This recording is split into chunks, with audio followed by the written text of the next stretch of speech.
Hi guys, it's Dale with the insurance.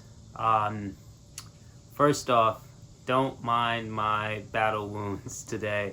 I took a spill while cycling, so I'm all set. But I do have some road burns, namely one on my chin.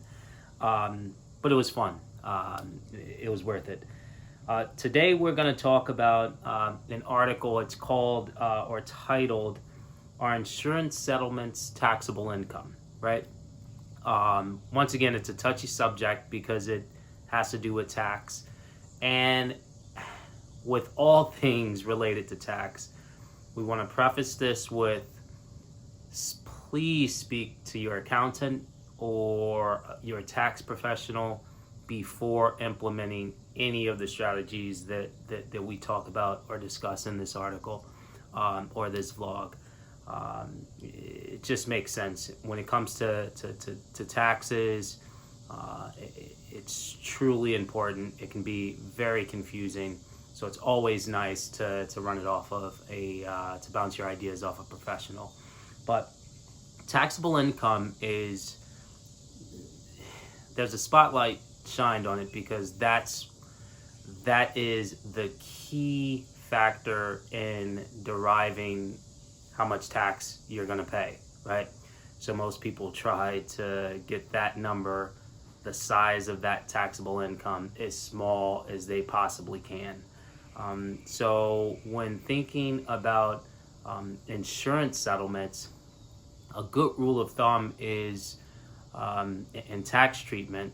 So insurance settlements as it relates to tax treatment, good rule of thumb is to think about if the insurance settlement has made you whole versus you benefiting from the insurance settlement, right? So for instance, let's say you had a personal injury settlement, right? These are typically not considered taxable income, right? Because you're injured, so i.e. you are not whole, right? Like me right now having a cycling injury, I'm injured. If I had gone to the hospital and someone was found at fault for injuring me and I received a settlement, then that settlement would be used to pay for that doctor's visit, right? That doctor's visit which made me, in this example, whole. So personal injury settlements typically are not considered taxable income because you're injured. For you to become whole again, you've got to seek treatment. Now, if part of that tax settlement included kind of lost wages because you couldn't work, then that portion could be considered taxable income. Another example, property damage settlement. Property damage, just like personal injury, they're typically not considered taxable income because with property, more so with personal injury, with property, you really just want to make yourself whole. If your property was damaged, you get an insurance settlement, you repair that damage or buy a new product or a new piece of property to make yourself whole. So that's pretty cut and dry. Where things get pretty hairy are for punitive damages, right? So those are actually typically considered taxable income. And the reason why is embedded in the definition of punitive damages, right? So typically